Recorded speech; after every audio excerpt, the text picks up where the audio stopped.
Jadi ada umat ini yang menyatukan seluruh umat Islam karena pegangannya satu, pedomannya satu, ajaran akidahnya satu, tauhid kepada Allah Subhanahu wa taala, wahyunya satu, Al-Qur'anul Karim dan sunnah Nabi SAW, kiblatnya satu yaitu ke Baitullah, bahasa persatuannya juga satu yaitu bahasa Al-Qur'an, bahasa Arab. Ini adalah bahasa yang dipilih oleh Allah untuk menjadi wahyu yang terakhir dan final dari Allah Subhanahu wa taala. Coba kalau kita dengar misalnya ada azan pakai bahasa daerah masing-masing, azan pakai bahasa negara masing-masing seperti dulu ya. Turki ketika jadi negara sekuler menerapkan sekularisme total di masa Mustafa Kemal Atatürk itu diwajibkan azan pakai bahasa Turki. Jadi manggil orang pakai bahasa nasional. Nah, itu sudah bukan bahasa persatuan Islam lagi. Coba kalau diterapkan di Indonesia, azan komunitasnya di situ lebih banyak dari suku Jawa, lalu kemudian pakai azannya pakai bahasa Jawa. Kira-kira nanti suku yang lain mau nggak datang ke masjid itu kalau azannya pakai bahasa Jawa? Ya,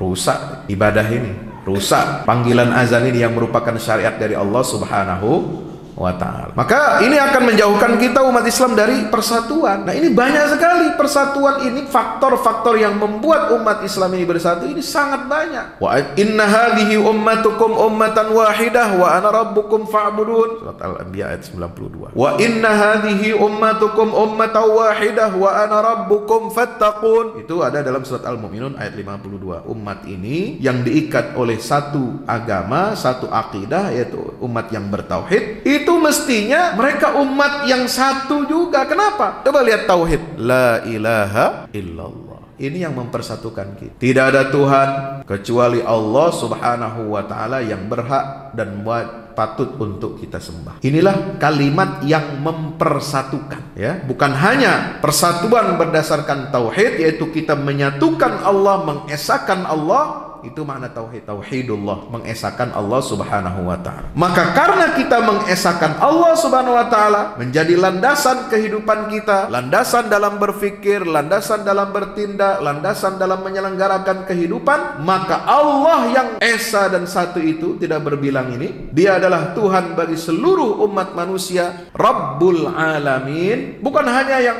ada di muka bumi, tapi di seluruh alam semesta ini penciptanya hanya satu, yaitu Allah Subhanahu wa ta'ala. Maka Islam ini disebut agama universal, agama yang menyatukan seluruh umat manusia. Jadi ini faktor yang menjadikan sebenarnya umat Islam ini bisa bersatu. Lalu pertanyaannya, apa yang menyebabkan umat ini tidak bersatu, Pak Ustaz? Karena kata Nabi SAW, kalian mengikuti tradisi-tradisi, sunnah-sunnah umat terdahulu yang sesat. Tattabi'un sanana man kana qablakum shibran bi shibrin wa dhira'an bi dhira'in hatta idza law dakhalu hujrat dabbi la dakhaltu. Nabi bersumpah, demi Allah, kalian nanti kalau tidak kuat-kuat, tidak berpegang teguh kepada tali agama Allah ini, kalian pasti akan mengikuti jalan-jalannya, tradisi-tradisinya umat-umat sebelum kalian. Cara berpikir, cara bertindak, cara beragama, cara memahami agama, kalian akan mengikuti siapa? Umat sebelum kalian. Sehasta demi sehasta, sejengkal demi sejengkal, kalian akan ikuti itu pelan-pelan.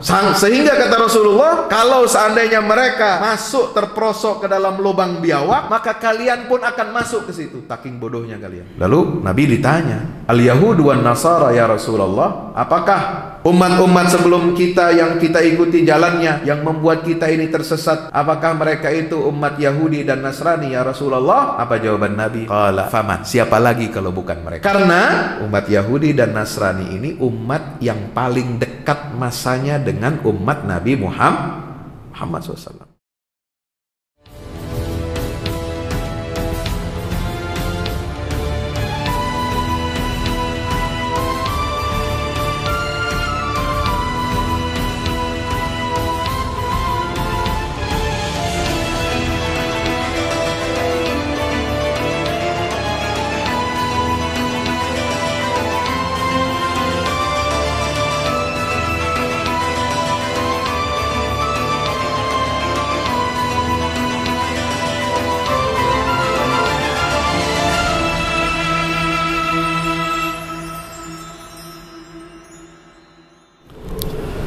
Bismillahirrahmanirrahim. Assalamualaikum warahmatullahi wabarakatuh. Innal hamdalillah Nahmaduhu wa nasta'inuhu wa nastaghfiruhu wa nastahdihi wa na'udzu billahi min shururi anfusina wa min sayyiati a'malina. Innahu may yahdihillahu fala mudilla lahu wa may yudlil fala hadiya lahu. Asyhadu an la ilaha illallah wahdahu la syarika lahu wa asyhadu anna Muhammadan 'abdullahi wa rasuluhu la nabiyya wa la rasula ba'dahu. Allahumma salli wa sallim wa barik wa karrim ala hadha an-nabiy al-ummi al-karim wa ala alihi wa ashabihi wa man sara ala nahjihi ila yaumil qiyamah, amma ba'du. Fa ya ibadallah, usi nafsi wa iyyakum bi taqwallah. Ittaqullaha haqqa tuqatih wa la tamutunna illa wa antum muslimun. Hadirin Bapak Ibu jamaah salat subuh Masjid Ar-Rayyan yang insyaallah mudah-mudahan kita semua senantiasa diberkahi dan dirahmati Allah Ta'ala. Wabil khusus di pagi hari ini, mari kita bersyukur, manjatkan syukur kita kehadirat Allah Subhanahu wa Ta'ala.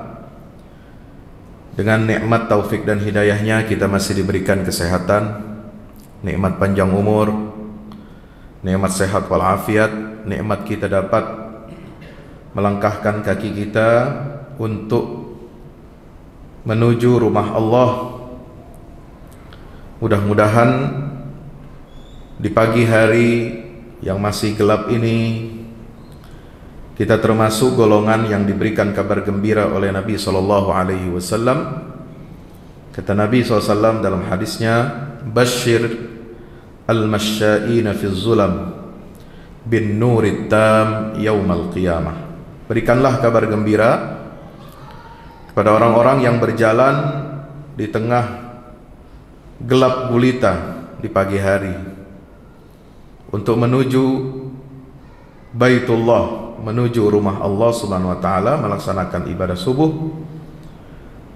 Dengan apa kabar gembira itu diberikan? Bahwa orang-orang yang berjalan di tengah gelap gulita di waktu subuh, dia akan mendapatkan cahaya yang sempurna dari Allah di yaumil qiyamah. Amin ya rabbal alamin. Mari kita bersalawat salam kepada junjungan kita baginda Rasulullah Muhammad sallallahu alaihi wasallam, Nabi yang penuh dengan rahmat dari Allah. Perwujudannya adalah wujud kasih sayang Allah Subhanahu wa Ta'ala kepada seluruh umat manusia. Semua perilaku tindak tanduknya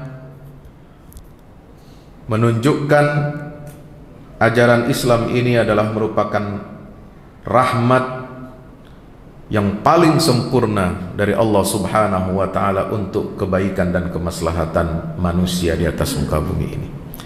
Mudah-mudahan salawat dan salam tercurah limpahkan untuk baginda Rasulullah, untuk seluruh keluarganya dan seluruh sahabat-sahabatnya hingga yaumil qiyamah. Amin ya rabbal.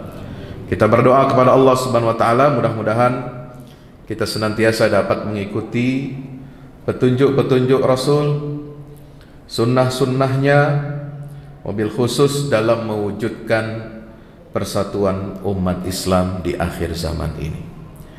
Hadirin kaum muslimin dan muslimat yang dimuliakan Allah Subhanahu wa Ta'ala, tema kita pada pagi hari ini adalah mewujudkan persatuan umat. Persatuan umat ini manis di bibir, enak untuk didengar, bagus untuk digambarkan, ideal yang ada di dalam benak dan pikiran kita, tetapi jalan untuk mewujudkannya ini tidak mudah. Jalan mewujudkan persatuan umat Islam ini berliku-liku dan sangat terjal. Padahal awalnya ketika Allah Subhanahu wa Ta'ala wahyukan al-Islam ini kepada Nabi kita Muhammad SAW, Allah wahyukan Al-Quran, Kemudian dijabarkan Al-Quran itu oleh baginda Nabi Sallallahu Alaihi Wasallam sebagai petunjuk bagi kita untuk kehidupan sehari-hari kita, yang merinci seluruh ajaran-ajaran Al-Quran ini. Kemudian dilanjutkan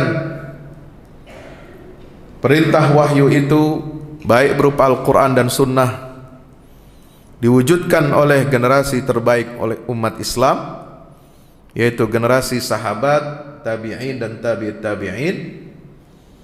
Awalnya semua itu sesuatu yang begitu mudah untuk diwujudkan. Kenapa? Karena begitu banyak faktor-faktor yang menyebabkan umat Islam ini bersatu.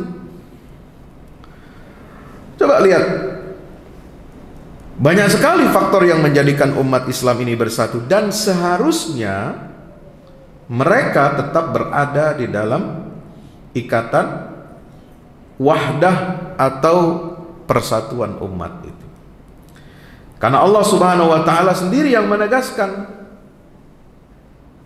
di dalam dua ayat Al-Qur'an, surah Al-Anbiya ayat 92, Allah berfirman, "Inna hadhihi ummatukum ummatan wahidah wa ana rabbukum fa'budun." Sungguhnya umat kalian ini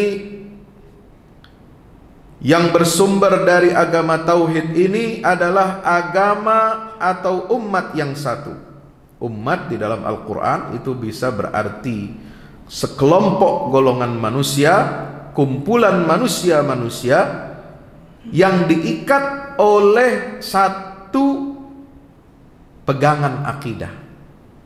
Ya, jadi yang namanya umat itu tidak mungkin dia dikatakan sebagai umat, sebagai kumpulan orang-orang manusia yang bersatu, ya, berjalan bersama, beriringan bersama, menuju tujuan yang bersama. Tidak mungkin ada kumpulan manusia yang seperti ini kalau dia tidak memiliki satu pegangan. Itulah yang disebut dengan ummah. Satu pegangan itu apa? Ya tidak lain dan tidak bukan adalah hablullah, tali Allah, yang kita kenal dengan agama Allah Subhanahu wa ta'ala. Maka Allah perintahkan, wa'tasimu bihablillahi jami'an wa la tafarraqu. Berpegang teguhlah kamu kepada tali agama Allah dan jangan kamu bercerai-berai. Sebab ciri orang musyrik, kenapa orang musyrik dikecam di dalam Al-Quranul Karim, orang yang menyentuhkan Allah? Karena apa? Karena mereka melakukan aktivitas yang sangat buruk. Bukan hanya mereka menduakan, menyekutukan Allah Ta'ala, tetapi juga minalladzina farraqu dinahum wa kanu syi'a kullu hizbin bima ladaihim farihun. Orang musyrik, kaum musyrikin, terutama Quraisy Makkah, kenapa dia dikecam oleh Allah Subhanahu wa taala? Bukan hanya mereka menjadikan berhala-berhala, patung-patung itu sebagai Tuhan yang menunjukkan kebodohan akal pikiran mereka, kedunguan mereka. Padahal berhala-berhala itu bukanlah yang menciptakan mereka. Berhala ini tidak bisa melihat, tidak bisa mendengar. Kok bisa mereka sembah berhala-berhala dan patung-patung itu? Bukan hanya itu, saudara. Al-Quran mengecam mereka dengan kalimat minalladzina farraqu dinahum. Kenapa? Karena orang-orang musyrikin itu telah memecah agama mereka yang asalnya satu, bertauhid kepada Allah, bersumber dari wahyu Allah. Kemudian mereka enggan untuk menjadikan agama ini sebagai pedoman, satu-satunya pedoman dan pegangan dalam kehidupan. Mereka memecah agama yang satu itu, wa kanu syi'an, sehingga mereka menjadi bergolong-golongan. Dan itulah yang menyebabkan kullu hizbin bima ladaihim farihun. Setiap kelompok, setiap golongan, setiap partai, ini disebutkan di sini, kullu hizbin bima ladaihim farihun, mereka berbangga-bangga dengan pegangan kelompoknya masing-masing. Nah, kalau sudah begini sudah bukan jadi umat. Jadi ada umat ini yang menyatukan seluruh umat Islam karena pegangannya satu, pedomannya satu, ajaran akidahnya satu, tauhid kepada Allah Subhanahu wa taala, wahyunya satu, Al-Qur'anul Karim dan sunnah Nabi SAW, kiblatnya satu yaitu ke Baitullah. Kemudian bahasa persatuannya juga satu yaitu bahasa Al-Qur'an, bahasa Arab. Ini adalah bahasa yang dipilih oleh Allah untuk menjadi wahyu yang terakhir dan final dari Allah Subhanahu wa taala. Coba kalau kita dengar misalnya ada azan pakai bahasa daerah masing-masing, azan pakai bahasa negara masing-masing seperti dulu ya. Turki ketika jadi negara sekuler menerapkan sekularisme total di masa Mustafa Kemal Atatürk itu diwajibkan azan pakai bahasa Turki ya, jadi manggil orang pakai bahasa nasional. Nah, itu sudah bukan bahasa persatuan Islam lagi. Coba kalau diterapkan di Indonesia, azan komunitasnya di situ lebih banyak dari suku Jawa, lalu kemudian pakai azannya pakai bahasa Jawa. Kira-kira nanti suku yang lain mau nggak datang ke masjid itu kalau azannya pakai bahasa Jawa? Ya, rusak ibadah ini, rusak panggilan azan ini yang merupakan syariat dari Allah Subhanahu wa taala. Kalau azan di komunitas yang di situ banyak orang Bugis atau banyak orang Minang, kemudian dipakai azan menurut bahasa dari suku yang dominan, nanti suku yang lain tidak akan bisa masuk ke dalam rumah Allah Subhanahu wa. Apalagi kalau kita sholat pakai dua bahasa ya. Sempat dulu ada orang yang rada-rada apa ya, rada-rada miring ya, bukan ahli agama, bukan ahli fikih, tapi dia mempraktekkan atau menyarankan supaya umat Islam ini sholat pakai dua bahasa, bahasa Arab dan bahasa Indonesia. Ya kacau nanti ya, pakai sholat dua bahasa ini ya. Maka ini akan menjauhkan kita umat Islam dari persatuan. Nah, ini banyak sekali persatuan ini, faktor-faktor yang membuat umat Islam ini bersatu ini sangat banyak. Wa inna hadhihi ummatukum ummatan wahidah wa ana rabbukum fa'budun. Surat Al-Anbiya ayat 92. Wa inna hadhihi ummatukum ummatan wahidah wa ana rabbukum fattaqun. Itu ada dalam surat Al-Mu'minun ayat 52. Umat ini yang diikat oleh satu agama, satu akidah, yaitu umat yang bertauhid, itu mestinya mereka umat yang satu juga. Kenapa? Coba lihat tauhid, la ilaha illallah. Ini yang mempersatukan kita. Tidak ada Tuhan kecuali Allah Subhanahu wa taala yang berhak dan patut untuk kita sembah. Inilah kalimat yang mempersatukan. Ya, bukan hanya persatuan berdasarkan tauhid, yaitu kita menyatukan Allah, mengesahkan Allah, itu makna tauhid. Tauhidullah, mengesahkan Allah Subhanahu wa taala. Maka karena kita mengesahkan Allah Subhanahu wa taala menjadi landasan kehidupan kita, landasan dalam berfikir, landasan dalam bertindak, landasan dalam menyelenggarakan kehidupan, maka Allah yang esa dan satu itu tidak berbilang ini, dia adalah Tuhan bagi seluruh umat manusia, Rabbul Alamin ya. Kan sifat Allah itu kan di dalam Al-Quran kita baca setiap hari surat Al-Fatihah itu apa? Alhamdulillahi Rabbil Alamin. Segala puji bagi Allah, dia adalah Tuhan, pemilik, pencipta seluruh alam. Ada alam manusia, ada alam tumbuh-tumbuhan, ada alam hewan, ada alam jin, ada alam malaikat, ada alam tambang, ada alam mineral, ada alam, semua alam ini. Bukan hanya yang ada di muka bumi, tapi di seluruh alam semesta ini penciptanya hanya satu, yaitu Allah Subhanahu wa ta'ala. Maka Islam ini disebut agama universal, agama yang menyatukan seluruh umat manusia. Coba bayangkan, mohon maaf, kalau agama lain dari segi namanya saja sudah tidak menunjukkan dia sebagai universal. Agama Nasrani, Nasara, itu dari apa?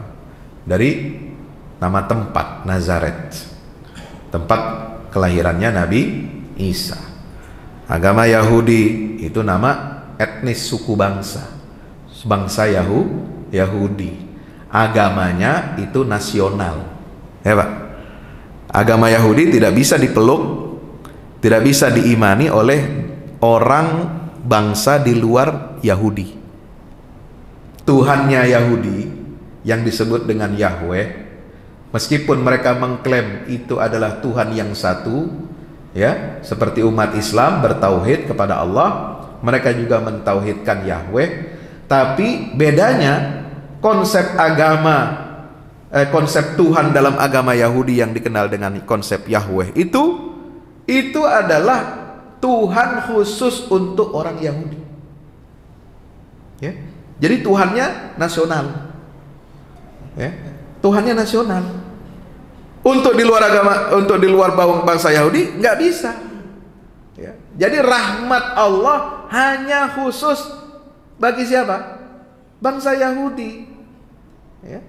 Kalau Islam menganggap rahmat Allah itu bagi seluruh umat manusia, maka ajaran-ajaran, aturan-aturan syariat yang bersumber dari Allah itu juga berlaku untuk seluruh umat manusia tanpa membedakan sukunya, rasnya, etnisnya, bahasanya, warna kulitnya, dan lain sebagainya.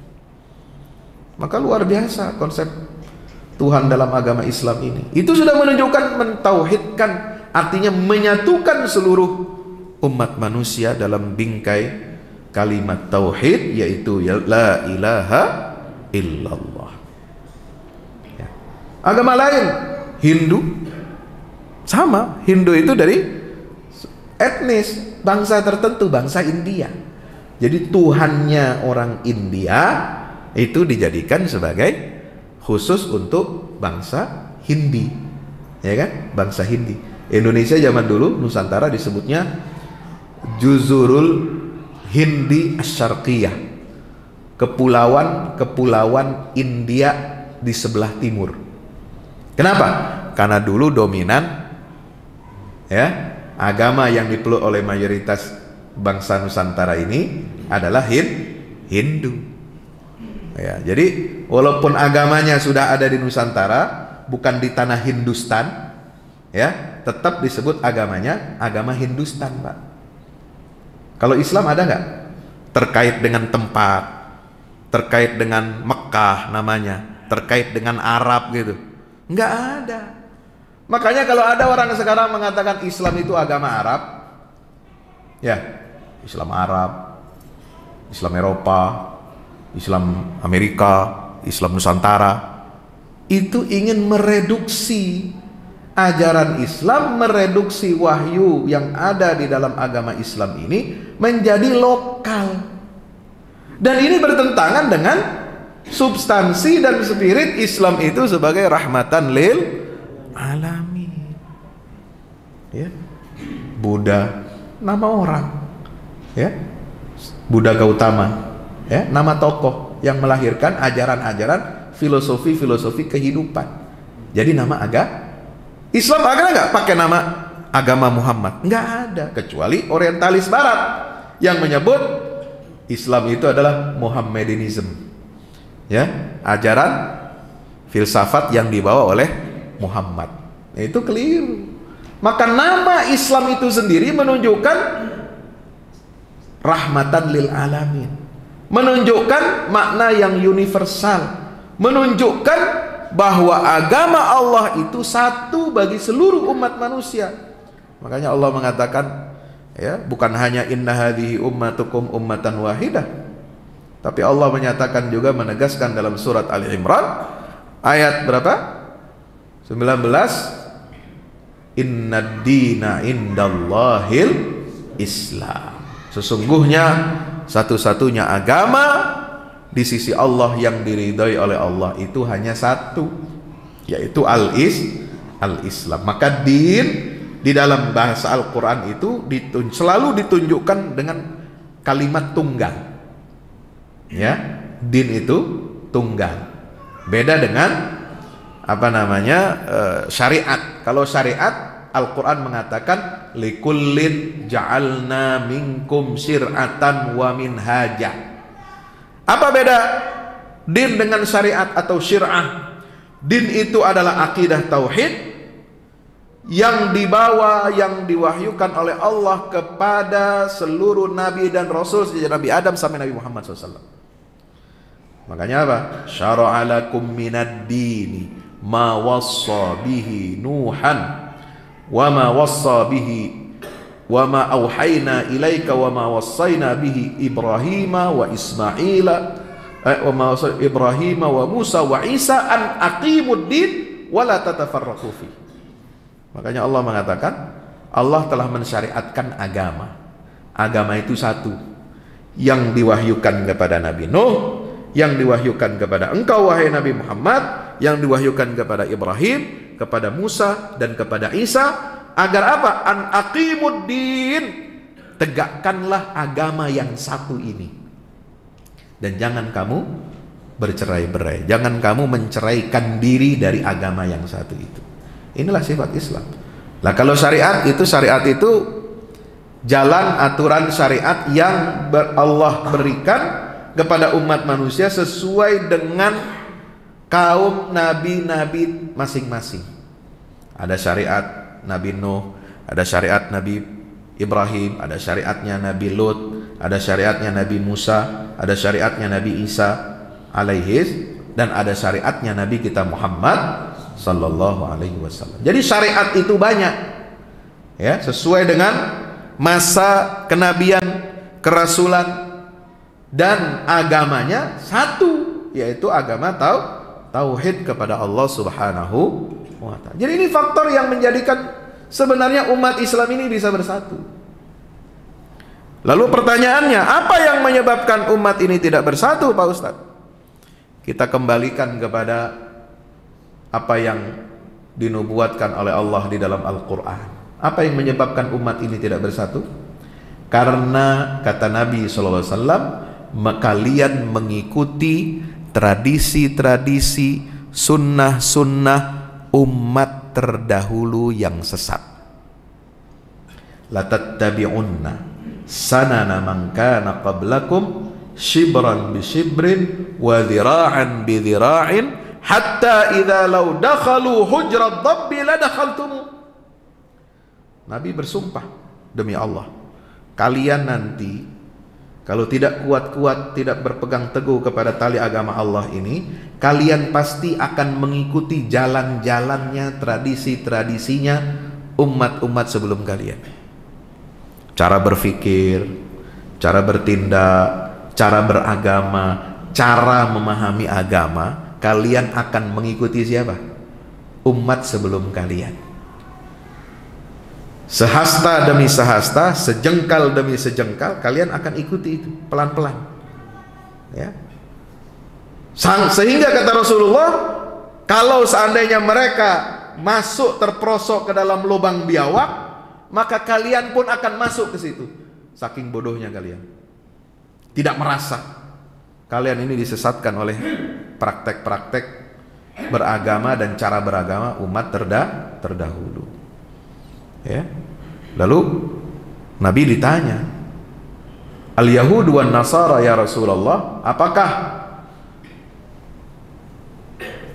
umat-umat sebelum kita yang kita ikuti jalannya yang membuat kita ini tersesat, apakah mereka itu umat Yahudi dan Nasrani ya Rasulullah?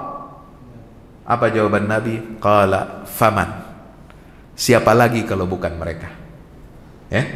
Karena umat Yahudi dan Nasrani ini umat yang paling dekat masanya dengan umat Nabi Muhammad SAW.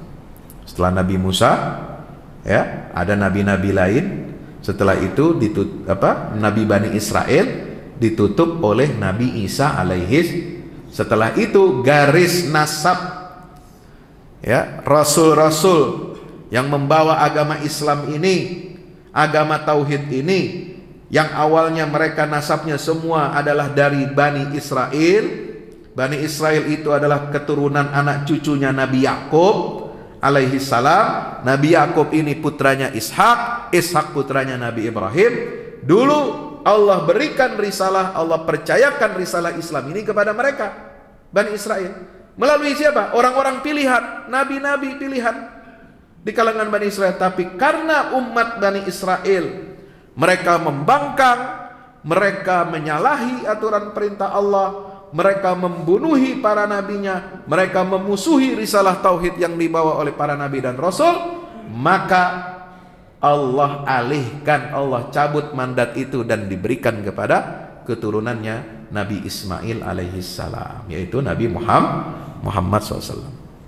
Untuk apa? Untuk menyelamatkan risalah Islam ini dari kehancuran, dari perpecahan. Coba bayangkan, ya, tadinya Islam ini satu, Pak. Nabi Adam, Nabi Nuh, Idris, terus Nabi Ibrahim, ya, Ishak, Yakub, terus sampai Musa, Isa. Nah, di masa Yahudi umat Nabi Musa dan Nabi Isa, Islam ini dipecah belah. Muncullah agama Yahudi dibuat oleh umatnya Nabi Musa.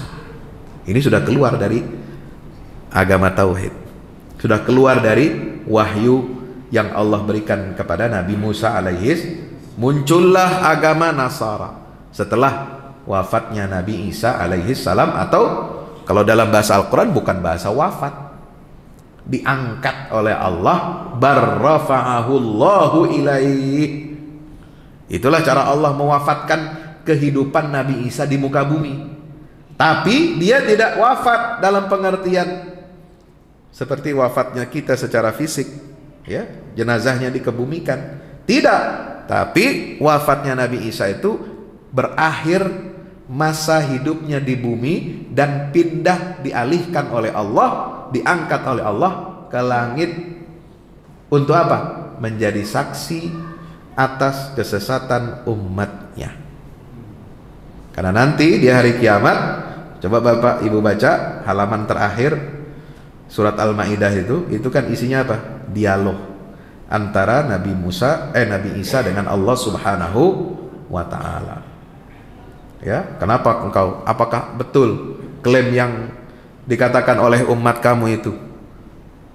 Apakah betul engkau, wahai Isa, berkata kepada umatmu, jadikanlah aku dan ibuku sebagai dua Tuhan yang kalian harus sembah? Nah, itu kan ditanya oleh Allah, diinterogasi Pak oleh Allah Subhanahu wa ta'ala. Interogasinya berat itu, ya. Kalau kita umat Rasulullah ditanya kan gampang, marabbuka wa madinuka, ya kan? Kemudian maqiblatuka, ya kan? Wa ma imamuka itu. Tapi kalau Nabi Isa ini lain, Pak. Nabi Isa ini lain daripada yang lain, ya. Dia ditanya oleh Allah Subhanahu wa ta'ala tentang penyimpangan dan kesesatan akidah kaumnya. Apa kata Allah Subhanahu wa ta'ala? Wa idh qala Allahu ya Isa ibn Maryam a anta qulta lin nasi ittakhiduni wa ummiya ilahaini min dunillah. Allah berfirman kepada Isa di akhirat nanti. Jadi ini udah dibocorin dulu nih, ya, materi bahan interogasi Allah kepada Nabi Isa dibocorin kepada kita umat Nabi Muhammad. Supaya apa?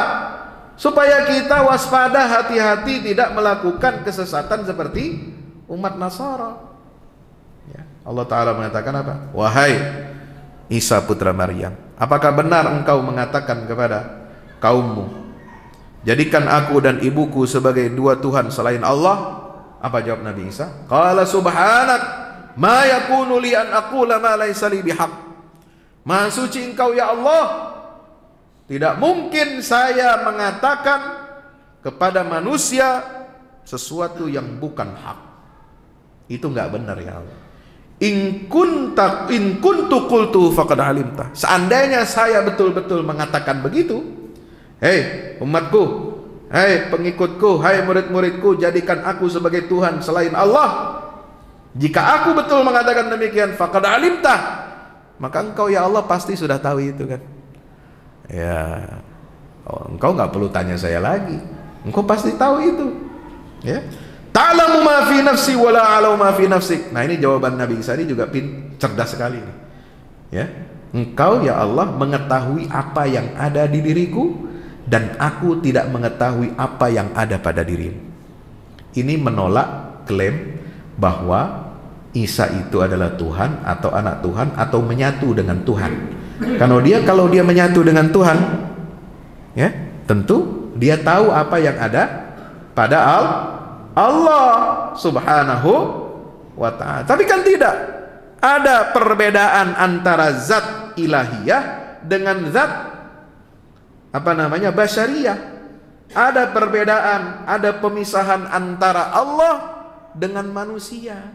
Nggak mungkin ada manusia yang bisa menyatu dengan Allah, itu tidak bisa. Mustahil. Allah saja mewahyukan kepada nabinya, kepada rasulnya itu dengan apa? Wahyu itu ada Taurat, ada Injil, ada Al-Quran. Itu dengan siapa? Kepada malaikat Jibril. Ada perantaranya, ada pesuruhnya, ya, malaikat yang diberi gelar Al-Amin, nazala bihir ruhul amin, ya, yang membawa kitab Al-Quran ini kepada Muhammad itu adalah Ar-Ruhul Amin, ruh malaikat yang paling dipercaya oleh Allah Subhanahu wa taala. Ya, maka itu apa? Nggak bisa menyatu. Hatta Rasulullah makanya bukan Tuhan. Maka Nabi Isa juga bukan Tuhan. Semua nabi dan rasul bukan Tuhan dia untuk kita sembah. Dia hanya penyampai, penyambung risalah yang dia terima dari Allah Subhanahu wa taala untuk disampaikan kepada umat manusia. Bapak Ibu yang dirahmati Allah taala, maka inilah jawaban Nabi Isa alaihissalam. Ma qultu lahum, dalam ayat berikutnya, aku tidak katakan kepada umatku illa ma amartani bihi, kecuali apa yang engkau perintahkan kepada aku. Apa perintah Allah kepada Nabi Isa? Ani'budullaha rabbi wa rabbakum, sembahlah oleh kalian semua Allah, dialah Tuhanku dan Tuhan kalian juga. Wa kuntu alaihim syahidan ma dumtu fihim, aku selama hidupku menjadi saksi atas perbuatan mereka selama aku berada di tengah-tengah mereka.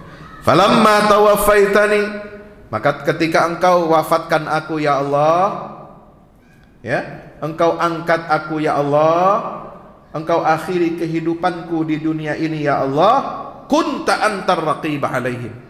Kalau saya masih hidup dulu di tengah-tengah mereka, saya yang bisa mengontrol mereka, bisa mengawasi mereka. Tapi setelah engkau angkat aku ke langit, engkau akhiri kehidupanku di dunia ini, maka engkaulah antar raqib alaihim, satu-satunya yang mengawasi, yang mengontrol, ya, penyimpangan-penyimpangan akidah umatku ini. Wa anta ala kulli syai'in syahid. Nah, ini Bapak yang dirahmati Allah. Maka itu kita berdoa kepada Allah setiap pagi, sholat subuh, sholat zuhur, sholat asar, maghrib, isya, ya, itu doanya sholat setiap rakaat itu kan apa? Ihdinas siratal mustaqim, ya. Kalau kita ingin umat ini bersatu, kita harus sepakat bersatu di atas siratal mustaqim, ya, jalannya Allah, jalannya Rasul, al-Islam, Al-Quran, sunnah Nabi SAW, yang kemudian diamalkan, dipraktekkan, diwujudkan oleh khulafaur rasyidin. Alaikum bisunnati wa sunnatil khulafair rasyidin, yang jalan itu ditempuh oleh as-sabiqun al-awwaluna minal muhajirin wal ansar, yaitu sahabat-sahabat yang terdahulu masuk Islam dari kalangan muhajirin ansar, yang mereka ini dijamin oleh Allah, ya, disebutkan dalam Al-Quran apa? Was-sabiqun, ayat surat At-Taubah ayat 100. Was-sabiqun al-awwaluna minal muhajirin wal ansar walladzina tabauhum bi ihsan radhiyallahu anhum wa radu an.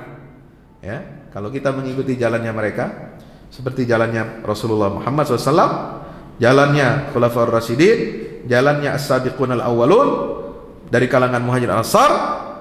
Kenapa kita diperintahkan oleh Allah mengikuti jalan mereka? Karena Allah telah meridhoi mereka, dan mereka pun ridha kepada Allah Subhanahu wa taala. Ya. Dan Allah telah janjikan mereka untuk masuk ke dalam surganya Allah Subhanahu wa taala. Inilah jalan orang-orang pilihan. Nah, ini yang menyebabkan kita bersatu. Lah, apa yang menyebabkan kita berpecah belah dan tidak bersatu? Ya, itu lanjutan ayatnya apa? Siratal ladzina an'amta 'alaihim ghairil maghdubi 'alaihim waladdallin. Yaitu jalannya orang-orang yang kau berikan nikmat, itu jalan yang lurus tuh. Para nabi, siddiqin, syuhada, salihin. Ya, kalau kita ikuti jalan ini lurus sampai kepada Allah, selamat kita dunia akhirat. Inilah jalan yang mempersatukan umat Islam. Tapi kita akan berpecah belah, kita akan hancur manakala kita mengikuti jalannya siapa? Al-maghdubi alaihim, orang-orang yang dimurkai oleh Allah, waladdallin, dan orang-orang yang tersesat dari jalan Allah. Siapa mereka? Tadi siapa? Umat Yahudi dan Nasrani. Maka itu para ulama, diantaranya Syekhul Islam Ibnu Taimiyah menulis kitab, ya, Iqtida'us Siratil Mustaqim li mukhalafati ashabil jahim. Meniti jalan yang lurus, yaitu Siratal Mustaqim, jalannya Islam, Al-Quran, Sunnah, dan pengamalan Khulafaur Rasyidin dan generasi terbaik umat Islam, sahabat, tabi'in, tabi'in, ya, li mukhalafati ashabil jahim, untuk kita menyelisihi jalannya orang-orang yang akan masuk menjadi penghuni neraka jahim, yaitu siapa? Al-Yahud wan Nasara. Maka disebutkan di situ, dirinci. Kenapa Yahudi itu dimurkai oleh Allah? Apa penyebabnya? Apa yang menjadikan umat Nasrani ini sebagai ad-dallin di dalam Al-Quran? Itu dirinci oleh Syekhul Islam Ibnu Taimiyah. Apa kata beliau? Yang menyebabkan Yahudi itu, ya, rusak, mereka dimurkai oleh Allah Subhanahu wa taala adalah karena mereka, ya, disebutkan di situ, mereka ini khianat, ya. Mereka tahu jalan, ya, Nabi Muhammad SAW, jalan yang lurus, tapi mereka tahu ilmunya, tapi mereka tidak mengamalkan. Nah, ini masalah ini. Tahu ilmu tapi tidak diamalkan. Bahkan membenci orang, yaitu Nabi Muhammad SAW, yang diberikan tugas oleh Allah untuk meluruskan praktek Bani Israel, praktek umat Yahudi. Maka ada surat Al-Baqarah, ada surat Ali Imran, ada surat macam-macam dalam Al-Quran itu untuk meluruskan perilaku penyimpangannya Bani Israel, membongkar, ya, perilaku buruk mereka, membongkar kesesatannya Bani Israel. Itu bisa dibaca saudara dalam surat Al-Baqarah, mulai dari ayat berapa tuh? Ayat 40 sampai 120, ya. Mulai dari ayat 40 sampai 123 kalau tidak salah. Itu ada kurang lebih 82 ayat. Surat Al-Baqarah itu isinya adalah membongkar penyimpangan-penyimpangan kaum Bani Israel. Ya, nauzubillah min zalik. Untuk apa? Untuk Allah berikan petunjuk kepada kita, kalau umat Islam ingin baik, umat Islam ingin berhasil menjadi khalifah di atas muka bumi ini, ya, karena Nabi Adam kan disebut ayat berapa? Ayat 30 sampai 40. Ya, 30 sampai 39. Itu khalifah yang berhasil. Dia masih ada potensi berhasil dan gagal. Nah, contoh daripada umat yang gagal dalam mengemban misi kerasulan para nabi dan rasul, yang gagal dalam melaksanakan fungsi kekhalifahannya di atas muka bumi adalah Bani Israel. Maka di situ 82 ayat isinya mengingatkan kita umat Islam supaya kita tidak terjerumus, supaya kita tidak masuk lubang biawaknya Bani Israel. Kurang apa? Sayangnya Allah kepada kita, ya. Cuma kita ini, nah itu, mengikuti jalannya orang Yahudi. Apa jalannya orang Yahudi? Yang disebutkan oleh Rasulullah, la tattabi'anna sanana man kana qablakum shibran bi shibrin wa dhira'an bi dhira'in hatta idza law dakhalu hujrat dabbi la dakhaltumu Sekarang terbukti kita mengikuti kesesatannya Yahudi, sehingga umat Islam ini dimurkai oleh Allah. Kenapa? Mengikuti jalannya Yahudi, kita tahu ilmunya tapi kita tidak mau mengamalkan. Sombong dengan ajaran kelompok masing-masing, ya, sehingga melupakan tujuan asasi, ya, wahyu Allah Subhanahu wa taala yang memerintahkan kita untuk bersatu. Kita berbangga-bangga dengan kelompok. Oh, Yahudi itu paling bangga dengan kelompoknya, Pak. Merasa paling benar sendiri Yahudi itu. Qalu lan tamassanan naru illa ayyaman ma'dudah. Ini kelompok paling suci. Ya, katanya mereka berkata, kami tidak akan pernah bisa dijilat oleh api neraka kecuali hanya beberapa hari saja. Ya, karena pelanggaran mereka itu di zamannya siapa itu? Nabi Daud, ya kan?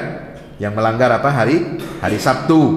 Nggak boleh, ya, mengambil ikan, tapi mereka langgar karena hari Sabtu itu hari untuk beribadah.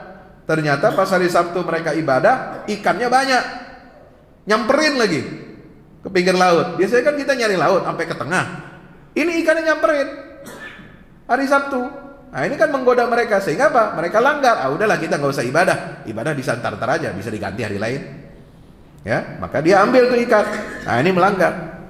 Tapi kalau dia tidak beribadah Sabtu, nggak dapat ikan sama sekali. Nah, kapan lagi kita bisa hidup, katanya. Nah, ini melanggar. Ya, maka Yahudi itu merasa apa? Nahnu sya'bullahil mukhtar. Kami ini adalah bangsa pilihan Tuhan, the chosen people. Ya, bangsa pilihan Allah, katanya. Kami ini kekasih Allah. Nahnu abna'ullahi wa ahibba'uh. Kami ini adalah putra-putra Allah dan kekasih-kekasih Allah. Ini kata Yahudi. Tapi ucapannya, klaim mereka tidak sesuai dengan fakta. Lah, kalau buktinya, kalau mereka ini kekasih-kekasih Allah, kenapa Allah kecam mereka? Kenapa mereka perlakuannya buruk kepada para nabi dan rasul? Kenapa mereka khianat? Kenapa mereka mengingkari aturan-aturan yang Allah buat untuk mereka? Nah, ini hati-hati umat Islam, jangan terperosok kepada lubang yang sama. Merasa dirinya paling hebat, paling jago. Kelompok-kelompok Islam ini berkelompok-kelompok, ya, bermazhab-mazhab. Mazhab didirikan oleh para imam mazhab itu bukan untuk menjadi kelompok akidah, merasa diri golongan yang paling selamat. Ya, ada mazhab. Kalau akidah itu ada Asy'ariyah, ada Maturidiyah, ada Ahlul Athar, Athariyah. Kalau fikih ada fikih Hanafi, kemudian Maliki, Imam Malik, kemudian Imam Syafi'i dan Imam Ahmad. Bukan untuk dijadikan sebagai agama. Mazhab itu jalan tariqah dalam memahami kitab dan sunnah, Al-Quran dan sunnah, bukan agama. Ya. Dia hanya jalan membantu orang awam memahami teks-teks Al-Quran dan hadis, mengambil kesimpulan hukum supaya menjadi pegangan. Itu kan hampir semuanya itu ijtihad dari para fuqaha.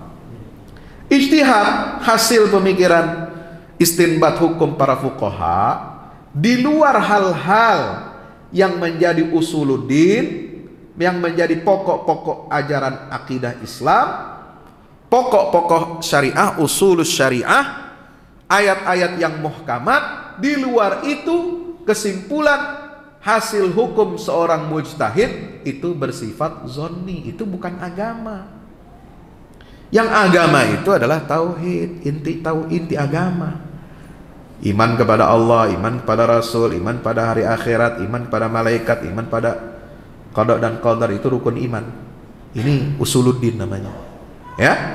Usuluddin lagi apa? Rukun Islam, syahadat, 2 kalimat syahadat, salat 5 waktu, puasa Ramadan, zakat, ya, setahun sekali, kemudian haji ke Baitullah. Ini usuluddin. Usuluddin lagi apa? Perkara-perkara yang maklum minad din bid darurah dalam syariat Islam. Ya, seperti apa? Masalah makanan halal haram, masalah minuman halal haram, dijelaskan dirinci oleh Al-Quran dan sunnah Nabi kita Muhammad sallallahu alaihi wasallam. Masalah waris, bagiannya sudah ditentukan oleh Allah dalam Al-Quran, surat An-Nisa ayat 10 sampai 13. Yusikumullahu fi auladikum lidzakari mithlu hadzil. Ini mandatori. Anda nggak boleh otak-atik. Sebagaimana Anda tidak boleh otak-atik sholat 5 waktu, mau dibikin jadi 3, nggak bisa. Mau ditambah rakaatnya, oh kurang nih sholat subuh, kurang mantep cuma 2, kita masih seger, kenapa nggak bikin 10 rakaat? Emangnya mau tahajud? Ya, kalau itu mau 10 mah tahajud malam-malam. Ya, Allah sudah syariatkan sholat subuh cuma 2 rakaat, yang nggak usah nambah-nambah, nggak usah macam-macam. Ya, itulah agama. Sholat zuhur nih sibuk nih, lagi kerja, ngapain kita 4 rakaat, 2 rakaat aja? Nggak boleh. Jadi nggak bisa kita mengotak-atik. Sama, kita nggak boleh otak-atik tata cara sholat, nggak boleh otak-atik tata cara haji, ya. Khudhu anni manasikakum. Kita juga nggak boleh mengotak-atik hukum faraid, mawaris. Karena di situ ada bagian 1/3, ada 1/6, ada 1/4, ada setengah. Ya, itu angka-angka itu, pembagian itu bukan ranah manusia untuk mengotak-atiknya. Karena Allah sudah tetapkan formulasi syariat dalam faraid itu nggak boleh diotak-atik. Karena itu sudah ketetapan dari Allah Subhanahu, kita tinggal menjalankan. Supaya apa? Kita nggak berbeda-beda pendapat. Ya, kalau masalah warisan kita beda-beda dari satu zaman ke zaman yang lain, dari satu suku ke suku lain, satu bangsa lain, lalu kita bagi warisan beda-beda, rusak syariat Islam. Dalam masalah apa lagi yang kita bersatu? Hudud. Dalam qisas, dalam ahkam qat'iyah, ya. Masalah makanan, minuman, pakaian, aurat, cara berpakaian juga. Nah ini masalah-masalah yang menjadi qat'iyat, ya. Tapi di luar itu rincian salat misalnya takbiratul ihram, ada yang sejajar dengan bahu dan telinga, ada yang tidak, ya. Itu kan ada perbedaan dalilnya, ada hukumnya sendiri masing-masing. Itu ikhtilaf di antara ulama, ya. Meletakkan 2 telapak tangan, bagi yang mensunnahkan telapak tangan ditaruh di sini. Kan ada yang tidak. Kalau mazhab Maliki kan tidak. Allahu Akbar. Ya, tangannya diselonjorin aja ke bawah. Apa itu menyalahi Al-Quran dan Sunnah? Tidak. Ya, karena memang ada dalilnya. Kalau yang meletakkan sini, nah letaknya di mana? Mau di dada, di atas dada, pas di dada, atau di pusat? Itu juga berbeda. Beda, dan tidak boleh kita memutlakan ini yang paling benar, ini yang selain salah semua sesat. Ya, begitu. Doa iftitah macam-macam, Pak. Redaksi dari Rasulullah, hadis-hadisnya. Ya, kita mau pilih yang mana? Ada yang Allahu Akbar kabira dan seterusnya, wajah tu wajhiyah, ada yang subhanakallah, tabarakasmuka wa ta'ala jadduk, ada yang Allahumma ba'id baini wa baina khataaya kama ba'adta bainal masyriqi wal maghrib, dan seterusnya. Ini beda-beda. Ya, itu bukan inti agama, ya, itu furu' cabang daripada fikih. Sunat salat subuh kunut apa enggak? Nah, itu ya. Kunut, kalau ada yang bilang kunut itu sunnah, ada yang bilang kunut itu bid'ah. Ya, kalaupun kunut itu bid'ah menurut kita, menurut Anda, tapi orang yang sholat subuh dengan kunut tidak bisa menghukumi Anda menghukumi sholat itu batal, nggak bisa. Ya, itu menurut kita bid'ah. Tapi menurut orang yang mengamalkan tidak, sunnah, ada dalilnya. Tidak bisa mengatakan orang yang tidak sholat bukan sholat subuh, ya, masa nggak sholat subuh, tidak kunut dalam subuh, tidak boleh mengatakan menghukumi orang yang sholat subuh dengan kunut itu tidak sah, nggak bisa. Betul. Nah, ini harus dipahami. Ya. Jadi bid'ah menurut satu golongan bukan berarti itu batal untuk orang lain. Jadi kita harus apa? Toleransi. Nah, ini intinya. Kalau umat Yahudi itu tahu sebenarnya Rasulullah ini penyelamat mereka, ya, yang menunjukkan kepada jalan yang lurus, tapi mereka tidak mengakui Nabi Muhammad SAW sebagai Nabi akhir zaman. Karena apa? Hasad, dengki, dan mereka merasa rasnya paling unggul. Ya, Yahudi ini rasnya paling unggul, nggak mau tunduk, nggak mau ikut bangsa Arab. Nah itu.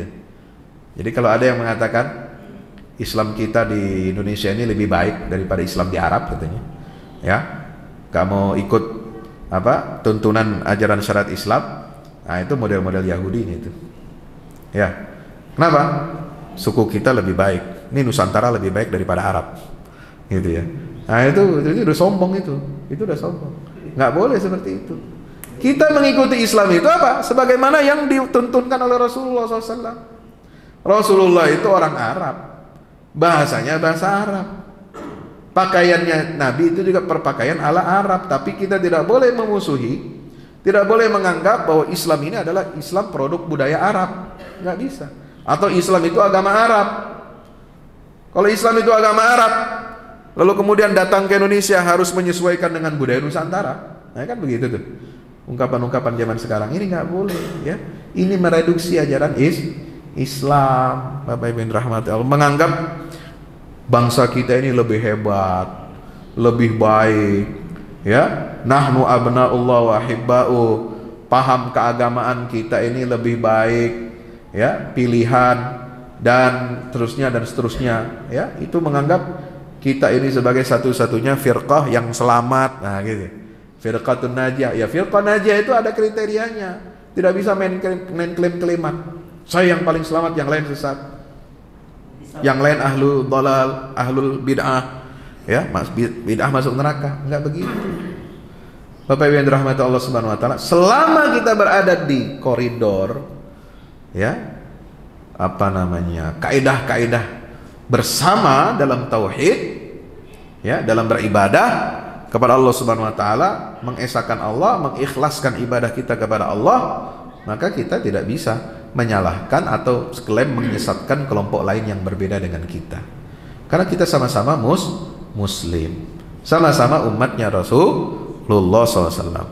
Adapun kita mau memperbandingkan satu ajaran dengan mazhab lain, ada namanya fiqih muqarid, ada metode tarjih bainal aqwal, ya, menguatkan apa namanya pendapat-pendapat para fuqaha yang berbeda-beda. Nah itu boleh, itu aktivitas ilmiah untuk mencari mana dalil yang paling kuat, ya. Tapi dalil paling kuat menurut kita belum tentu menurut mazhab lain itu kuat. Jadi kita harus apa? Bertoleran. Nah ini yang menyebabkan umat Islam ini tidak bisa bersatu. Kenapa? Karena main klaim seperti halnya Yahudi. Saya ini suku bangsa yang paling baik, pilihan Allah, nggak mungkin salah, yang lain masuk neraka. Itu Yahudi. Yang kedua, Nasrani. Nasrani ini kenapa disebut ad-dhalin? Ini yang menyebabkan umat Islam berpecah belah karena mengikuti cara hidup mereka. Itu mereka tidak punya ilmu, tapi punya semangat beramal. Ya, kalau semangat beribadahnya Nasrani itu luar biasa. Maka disebutkan dalam Al-Quran, ya, apa namanya, dalam surat Al-Hadid itu ada istilah rahbaniyatan ibtada'uha. Mereka menciptakan sistem kehidupan yang disebut dengan rahbaniyah, kerahiban, menjauh dari dunia, ya. Pendeta, pastor nggak kawin, ya, nggak kawin, nggak boleh menikah, harus selibat, apa, berhidup berselibat itu apa? Hidup membujang, ya. Konon mereka ambil itu dari kehidupannya Nabi Isa yang tidak pernah kawin sampai wafatnya, sampai disalib lah menurut mereka, kan begitu. Nah ini gaya ini diikuti, maka diciptakanlah sistem ibadah kerahiban, ya. Kalau mau jadi pendeta, mau jadi paus, mau jadi ini, menjadi itu, tokoh agama, dia ingin menjadi perantara langsung dengan Allah, perantara dengan manusia, antara Allah dengan manusia, dia harus jadi pendeta-pendeta itu. Maka dia tidak boleh sibuk dengan urusan dunia. Salah satu yang menyibukkan manusia dari Allah sibuk dengan dunia apa? Menikah katanya. Ya, maka tokoh agamanya tidak menikah, tapi ini menentang fitrah. Betul. Menentang fitrah, akhirnya di mana-mana ada skandal. Betul. Ada buku yang ditulis oleh di barat itu banyak buku-buku, apakah bahasa Prancis, bahasa Jerman, bahasa Inggris yang mengungkap skandal seks di kalangan gereja-gereja di dunia barat. Gak tahu kalau di Indonesia sama kayak gitu, ada juga kayaknya, ya kan? Ada yang penyimpangan seksual, ada yang melakukan pelecehan seksual, ada yang melahirkan anak-anak di luar nikah, itu kan kasusnya banyak. Nah, ini menentang fitrah, ya. Tidak seperti itu dalam Islam. Ibadah kepada Allah bukan berarti kita melepaskan diri dari kehidupan dunia, ya kan? Tidak, bukan berarti kita tidak menikah. Maka itu diluruskan oleh Rasulullah SAW. Ya, praktek. Ada beberapa orang sahabat melihat Rasulullah begitu ibadahnya luar biasa, maka kami ingin contoh Nabi Muhammad SAW. Katanya kami tidak akan tidur, malam sholat terus, ya. Kami tidak akan menikah, ya. Kami akan puasa terus. Maka Nabi meluruskan itu. Cara beribadah yang benar itu bukan kamu nggak tidur semalaman, ya. Sebab mata itu punya hak. Innali ainika alaika haqqan wa innali jasadika alaika haqqan. Ya, mata kamu punya hak untuk istirahat, untuk tidur, karena memang malam itu waktunya untuk tidur. Tubuh kamu punya hak untuk makan, maka nggak boleh puasa dalam Islam, ya, terus menerus, ya, sepanjang tahun, nggak boleh, haram hukumnya. Ya, yang boleh itu maksimal puasa Daud, dan tidak boleh puasa di hari-hari tasyrik, itu haram. Tidak boleh puasa di hari raya Idul Fitri dan itulah fitrahnya Islam. Ya, menikah itu kata Nabi sunnati, an-nikahu sunnati, faman raghiba an sunnati falaysa minni. Nikah itu adalah sunnahku, siapa yang membenci sunnahku yaitu menikah, maka dia bukan bagian dari umatku, kata Rasulullah SAW. Maka Islam ini agama fitrah, ya. Islam ini agama yang lurus sesuai dengan fitrah manusia. Nah, tidak boleh kita mengikuti jalannya orang Nasrani. Ya, dalam beribadah, dalam bermuamalah, dalam berakidah nggak boleh kita mengikuti cara mereka. Ini yang menyebabkan perpecahan, ya, dari Islam, ajaran Islam, dan ini yang menyebabkan kehancuran umat Islam. Jadi apa? Kalau Yahudi, ya, mereka sombong, ya, berilmu tapi tidak beramal, tidak mau mengamalkan ilmunya, tahu Rasulullah itu adalah utusan Allah di akhir zaman tapi tidak mau beriman kepadanya. Nah, ini ciri orangnya, merasa paling hebat, paling baik, itu nggak boleh kita ikuti. Sementara Nasrani rajin dia beramal tapi nggak punya dasar ilmu. Ini ditulis oleh Syekhul Islam Ibnu Taimiyah, ya. Jadi amalnya tanpa ilmu. Nah, nggak boleh umat Islam mengamalkan sesuatu tanpa dasar ilmu, karena tauhid itu harus berdasarkan ilmu. Fa'lam annahu la ilaha illallah wastaghfir li dzambika walil mu'minina wal mu'minat. Ketahuilah, jadi harus tahu dulu. Annahu la ilaha illallah, sesungguhnya Allah itu tidak ada Tuhan kecuali Allah. Syahidallahu annahu la ilaha illa huwa wal malaikatu wa ulul ilmi qa'iman bil qist. Allah telah bersaksi bahwasanya tidak ada Tuhan kecuali Allah, dan juga malaikat bersaksi, serta orang-orang yang berilmu bersaksi. Ini kedudukan ilmu. Makanya Islam ini memadukan antara ilmu dan amal. Amal kita harus berlandaskan ilmu yang benar. Ilmu kita harus betul-betul diamalkan. Maka Al-Quran dan Sunnah Rasul SAW memberikan panduan-panduan bagaimana berilmu yang benar dan beramal yang benar. Halo? Paham? Paham gak nih? Apa udah ngantuk nih? Udah merem? Nah, ini mata udah kriep-kriep ya. Nah, ini makin mau suluk makin capek kita. Nah, maka itu panduan Al-Quran jelas, berilmu yang benar dan beramal yang benar, ada semua dalam Quran dan Sunnah. Ya, maka itu kalau kita tidak ingin tersesat, tidak ingin dimurkai oleh Allah, tidak ingin berpecah belah, menjauh dari ajaran Islam yang satu, maka kita harus memadukan ilmu dengan amal. Ini cara kita untuk mewujudkan persatuan umat Islam. Nah, apa praktek nyatanya? Bagaimana kita mewujudkan persatuan umat dengan ilmu dan amal yang benar? Satu, kita harus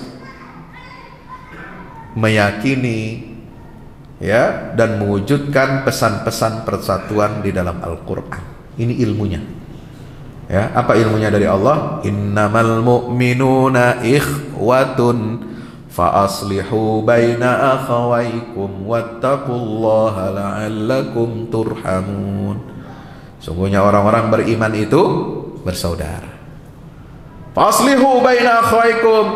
Kalau ada riak-riak, ada gangguan-gangguan dalam bersaudara ini, ya, maka perintah Allah apa? Fa aslihu, perbaikilah hubungan di antara kalian. Jadi persoalannya adalah persoalan kita ini niat apa enggak mau memperbaiki hubungan yang retak dengan saudara kita yang beriman. Fattaqullah, maka bertakwalah kamu kepada Allah Subhanahu wa ta'ala agar kamu mendapatkan rahmat Allah.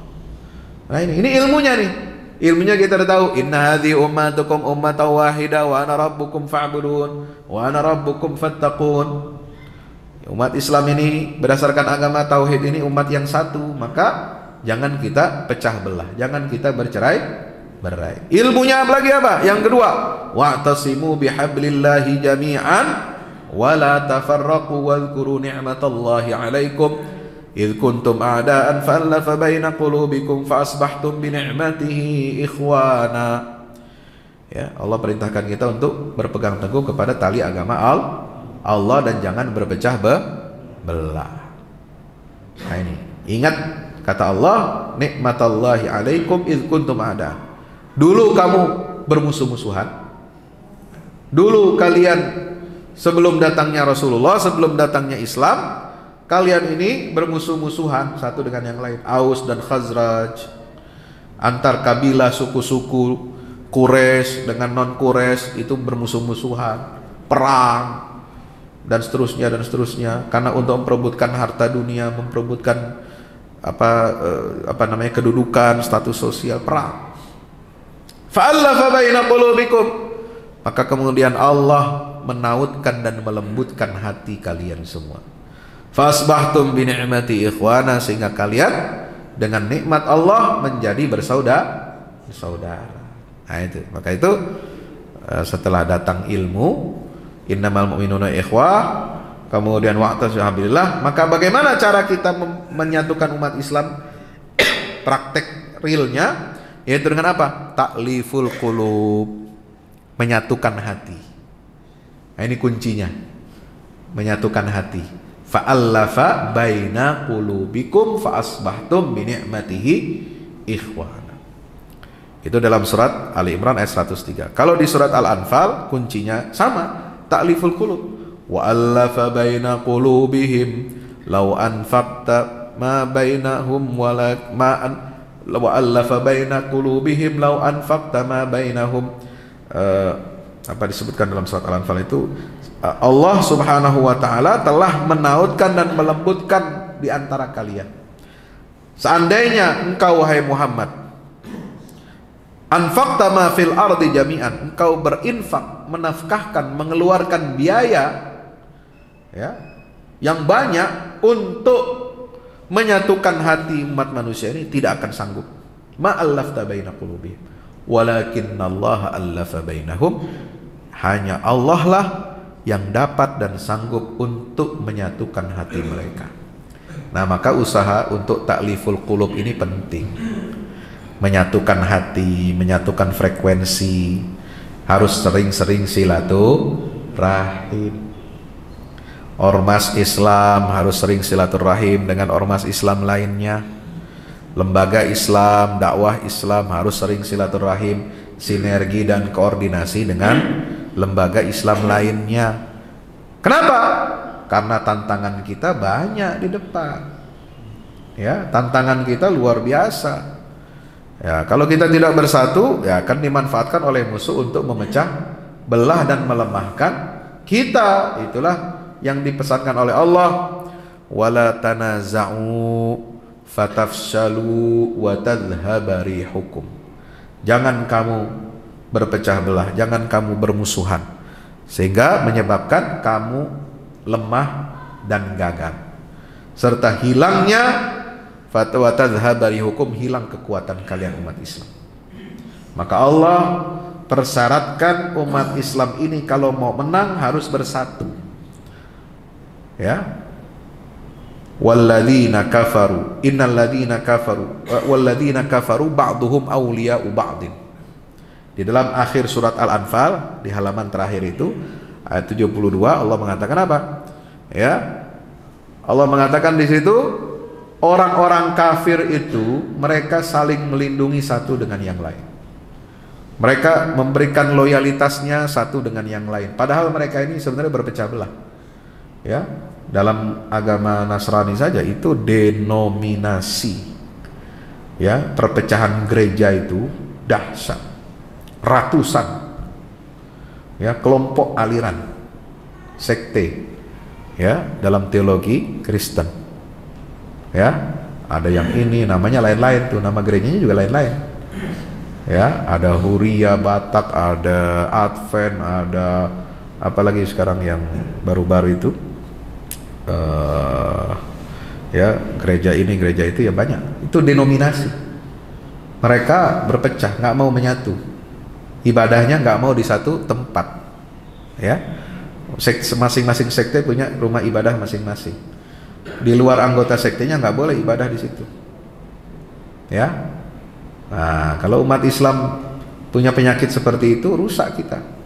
Nah, ini masjid khusus orang NU, masjid khusus orang Muhammadiyah. Kalau mau masuk masjid tunjukkan dulu kartu anggota. Nah, itu nggak boleh begitu, nggak bisa, Pak. Ya, masjid ini milik bersama. Ya, wakafnya mungkin wakaf dari orang NU, nanti dibangun dananya oleh swadaya masyarakat, semua iura membantu gitu ya, maka jadilah masjid itu.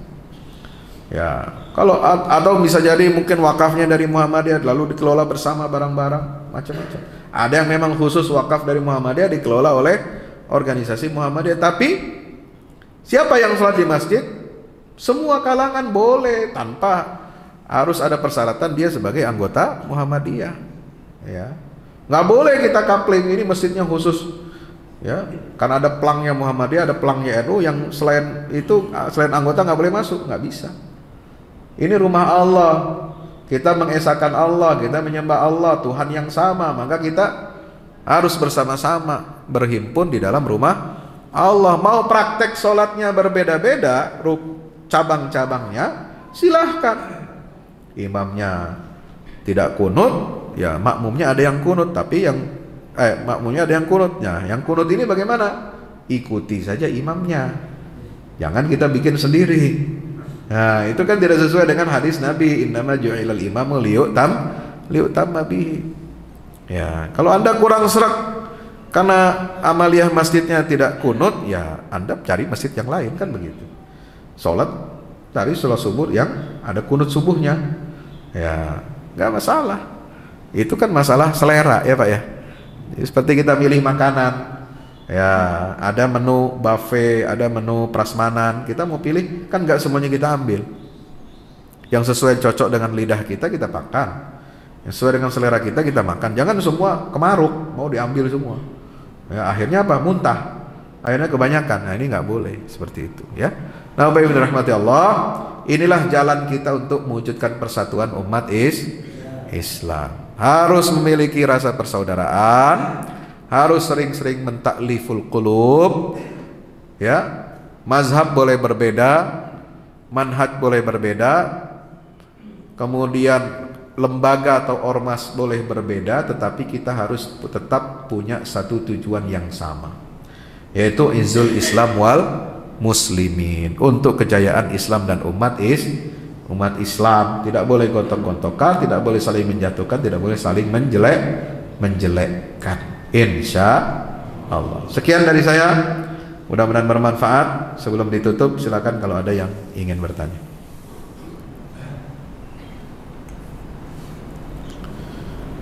Ada pertanyaan? Cukup semua? Paham semua ya? Insya Allah. Beda penentuan hari raya. Bagaimana Pak Ustadz? Ya, beda penentuan hari raya ini ada kaidahnya.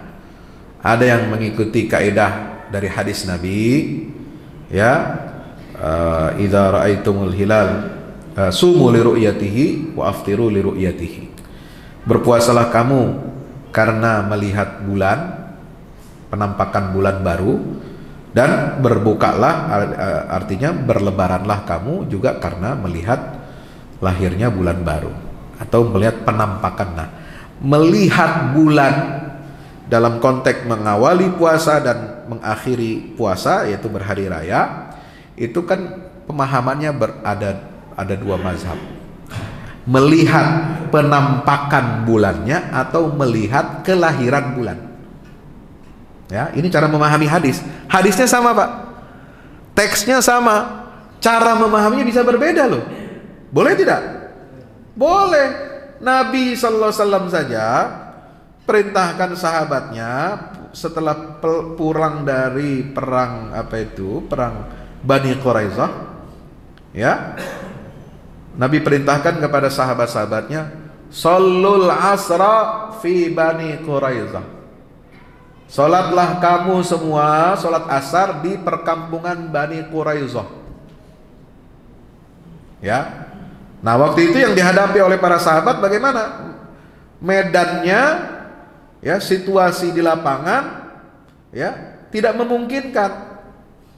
Ada sahabat yang beristihad, kalau saya sholat asarnya harus di kampung Bani Quraizah, maka waktu sholat asar saya habis.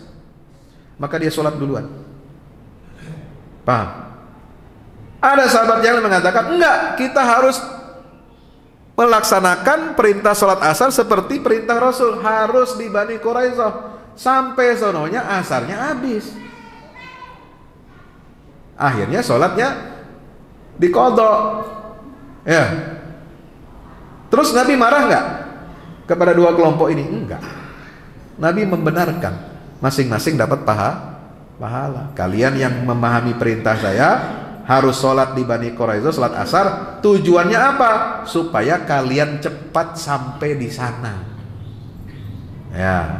Kalau terlambat, ya, nggak keburu sholat asar di perkampungan Bani Quraizah, ya nggak apa-apa. Yang sholat duluan itu dapat pahala, yang terlambat karena mengikuti perintah Nabi secara lahiriah juga berpahala karena sama-sama ikut perintah Rasulullah.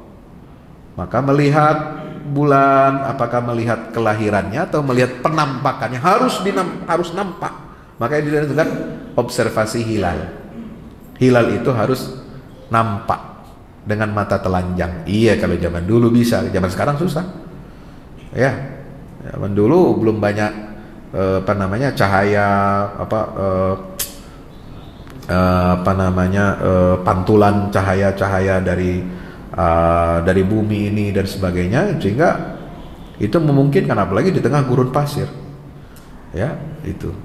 Nah, maka cara memahami hadis ini padahal sama, itu bisa berbeda. Nah, itu kita harus toleransi saja. Ya, dua-duanya tidak menyalahi ketentuan Rasulullah. Yang penting sudah lahir bulan baru atau nampak bulan, yang penting bulan barunya udah ada. Nah, soal kriteria 2-3 derajat Pak Ustadz gimana? Ya itu kan ijtihad manusia semua, ijtihad fuqaha. Dulu kesepakatannya 2 derajat maksimal, minimal, ya, paling minimal 2 derajat. Berubah lagi sekarang jadi 3. Nah, makanya ribut tuh kemarin Idul Adha, ya kan? Karena dia di bawah 2. Ya, kalau kriteria yang lama sudah 2, kriteria yang lama udah masuk tuh Lebaran Idul Adha. Tapi karena naik 3 jadi nggak masuk. Nah, ini kadang-kadang tarik menarik ukuran ini juga jadi masalah. Wallahu a'lam bishawab. Mudah-mudahan kita senantiasa bisa bertenggang rasa, insya Allah. Ada masjid yang bikin sholat Idul Adha kemarin 2 gelombang, boleh nggak? Silahkan ya, untuk memfasilitasi masjid. Mungkin pengurusnya, DKM-nya semua sepakat kita mau ikut pemerintah, boleh. Tapi karena di sini banyak warga yang mengikuti keputusan yang lain, kita fasilitasi aja. Nggak akan kurang kok yang sholat, ya. Yang sholat hari Sabtu ada banyak, yang sholat hari Minggu juga banyak. Jadi nggak masalah, memfasilitasi. Itulah tugas fungsi masjid, ya. Insya, jangan lalu kemudian kita pokoknya pegang satu aja, ya. Kalau mau pegang satu aja nggak apa-apa, nggak masalah. Ya, Anda mau bikin selenggarakan 2 kali dengan imam dan khatib yang berbeda, ya juga nggak masalah. Ya, insya. Jadi jangan dibikin ribet dan ribut. Kalau dibikin ribet jadi ribut terus. Kalau ribut terus umat ini akan lemah. Nauzubillah min dzalik. Terima kasih atas perhatiannya dan mohon maaf atas segala kurangannya. Aqulu qouli hadza astaghfirullah li wa lakum. Wassalamualaikum warahmatullahi wabarakatuh.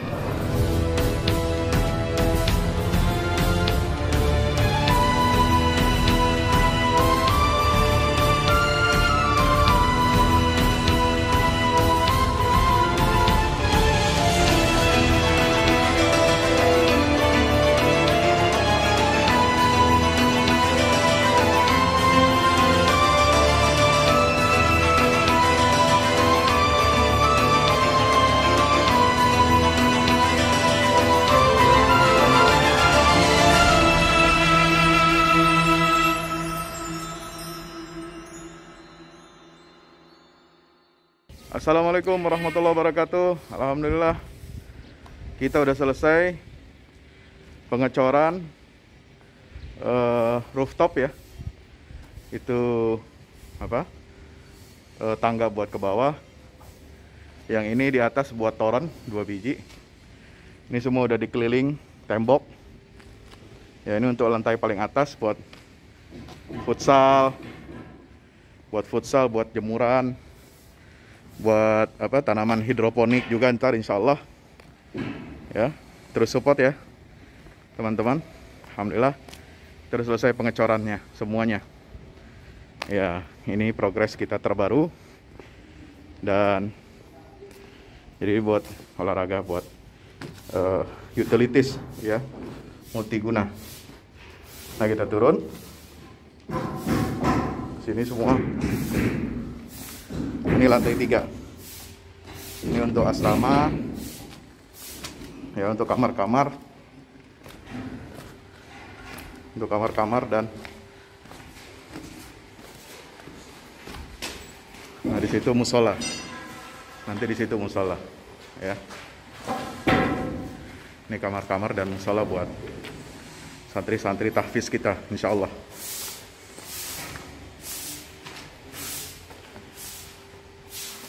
Nah ini lantai 2 kita turun.